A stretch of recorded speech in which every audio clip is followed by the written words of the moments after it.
Bom, galera, eu pensei e eu não ia falar sobre a prova do Enem, mas vocês ficaram me instigando, então eu vou dar as minhas opiniões sobre essa prova que aconteceu domingo e que tá deixando a galera completamente sem cabelo, cara. Mas calma, fica tranquilo, que tem uma série de pontos que a gente precisa linkar aqui. Mas eu vou dar minha opinião sobre o que foi essa prova e os pontos que eu acho que foram positivos e negativos. Bom, primeiro ponto é que eu acho que a prova, sim, ela foi uma prova bem elaborada, ela foi uma prova que as questões foram bem elaboradas, na verdade, né? Não fugiu do perfil da prova. A prova do Enem mantém esse perfil de leitura, mantém esse perfil de interpretação e mantém esse perfil que é um perfil de análise de texto, de contexto, de interpretação, enfim, esses elementos, essas habilidades que são normalmente cobradas pela prova, aqui elas também se mantiveram aí presentes. Então eu acho que isso, as questões em si a gente não tem como questionar, elas mantiveram aquilo que a gente espera, tá? Não é passação de pano, né? Mas é claro, a queixa dos alunos, e eu acho que é uma queixa muito justa, é a questão dos temas escolhidos. Bom, a história do Brasil sumiu da prova, né? A história do Brasil, ela teve, se não me engano, só 3 questões de história do Brasil e só de história antiga 4 questões, quer dizer, foram mais questões de história antiga do que de história do Brasil. Tem alguma coisa aí que não está batendo, tendo em vista que nós víamos em edições anteriores que a prova do Enem cobrava tanto história do Brasil quanto história geral, às vezes privilegiando mais história do Brasil do que história geral. Agora, né, a história do Brasil caíram menos questões do que a prova de história geral. Tem alguma coisa, né, que mudou aí nesse perfil e que pegou todo mundo de surpresa. Junto com isso, o que pegou a galera de surpresa foi a ausência de temas que a gente sempre conta que vão cair, né? Primeira Guerra, Segunda Guerra, aqui História do Brasil, Brasil Império, Vargas não caiu, ditadura não cai por 2 anos, já faz 2 anos que não tem questões relacionadas à ditadura militar. Tem alguma coisa que pegou a gente um pouco de surpresa. Acho que todo mundo ficou um pouco surpreso com a preferência da prova por outros temas que não são os temas tradicionais, que não são os temas que normalmente caem na prova. Aliás, isso já mostra uma fragilidade, inclusive, do Enem, né? Porque o Enem, ela é uma prova que ela, de uma certa forma, ela é influenciada pelos movimentos políticos. A ausência de temas como a ditadura militar há 2 anos já, coincidentemente, 2 anos desse governo, 2 anos de ausência da ditadura militar. Foram só em 2 anos que a ditadura militar não teve presente. Nós temos um governo, né, que abertamente é simpatizante com o período da ditadura militar. Isso está presente também, com certeza, influenciando. E por que isso é uma fragilidade? Porque nós nunca sabemos, afinal de contas, qual vai ser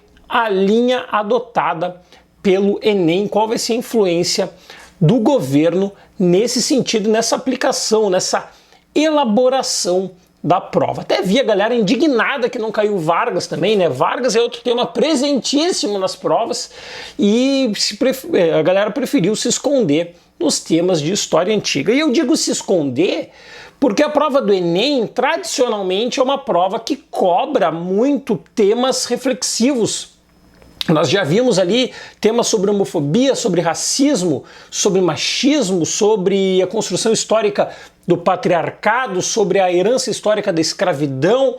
Esses temas sumiram da prova. Esses temas eles não estão mais não estiveram presentes na prova, o que mostra que o Enem, que tradicionalmente é uma prova que provoca discussões, né? Nós tivemos edições que a gente ficou uma semana discutindo determinados temas porque estavam na prova do Enem. E o Enem tem esse elemento provocador. Ele se furtou, ele fugiu, pelo menos nessa primeira prova, ele fugiu de temas essenciais, de temas provocadores, que talvez nós poderíamos estar discutindo aí há 3, 4, 5 dias. Poxa, imagina um tema como a revolta da vacina, né, o que poderia provocar com links com a atualidade, que também nós não vemos, né, não teve nessa prova links históricos com links da atualidade. Foi outra lacuna, eu achei que ficou muito ruim, ficou muito mal para a prova de ciências humanas essa ausência, né, por tudo que representa muitas vezes quando o Enem toca nesses pontos. Bem, então em geral acho que a prova ela deixou a desejar pela ausência, mas eu não critico as questões em si, as questões estão bem elaboradas, só se privilegiou algumas coisas que não dá para entender muito bem e tentaram fazer um Enem café com leite, um Enem aí com uma boa passada de margarina. Faltou coisa que nós poderíamos aproveitar, deixa para discutir. Outro ponto que eu acho que é interessante aqui de nós fazermos, né? Eu vi gente, inclusive, dizendo assim, a prova com muita leitura e interpretação, logo não foi uma prova de história, foi uma prova de filosofia. Cara, onde é que tu tava nas aulas de história, cara? História é leitura e interpretação, história é leitura e enunciado. Isso... essa prova teve, e todas as provas aí do Enem desde 2008, 2009, elas têm esse perfil de leitura e interpretação. E história é leitura e interpretação. A prova do Enem, até a prova mesmo de ciências, de matemática e de ciências da natureza, muitas vezes é leitura e interpretação. Não tem nada de filosofia aqui. E muitas vezes procurando fazer esses links interpretativos para ver se o aluno consegue se situar nos contextos históricos. Isso eu acho que é dizer que a prova não foi de história é uma bobagem, cara. Não tem como defender uma asneira dessa. Outra coisa é tentar dizer que a prova tem que ser conteudista. A prova não tem que ser conteudista, porque a prova conteudista ela é uma prova mais excludente. Normalmente a prova conteudista ela é mais excludente, principalmente para a escola pública. Aliás, essa foi outra coisa que eu vi discussão, os caras assim, mas a prova do Enem, ela não foi feita, ela não foi preparada para o aluno de escola pública. E quando que é, cara? Nenhuma edição da prova do Enem é uma edição inclusiva, nem essa nem as outras.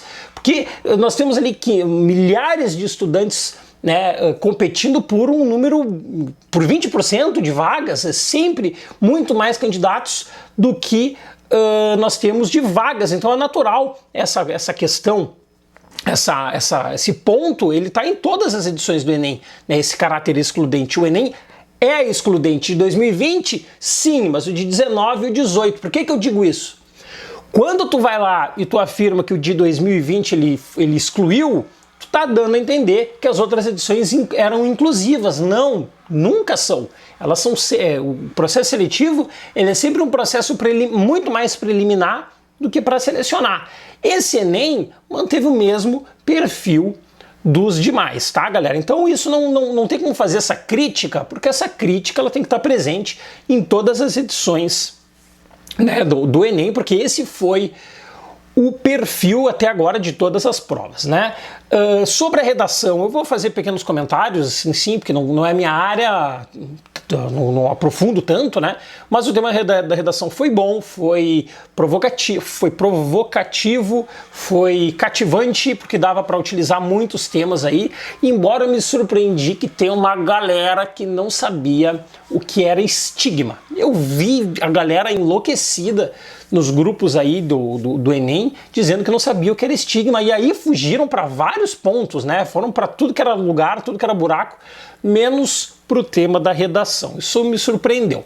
Outra coisa que me surpreendeu é a ironia do destino, né? Porque, de uma certa forma, a redação ela estava falando sobre saúde mental. No Enem, que mais avacalhou com a saúde mental dos alunos. Se foi esse Enem, foi extremamente estressante pela pandemia, pelo adiamento, pela votação, que votaram uma data e botaram essa data, por terem colocado o Enem aí com lotações nas salas de 80%, e muitos alunos ainda foram descobrir que a sua prova ia ser reagendada.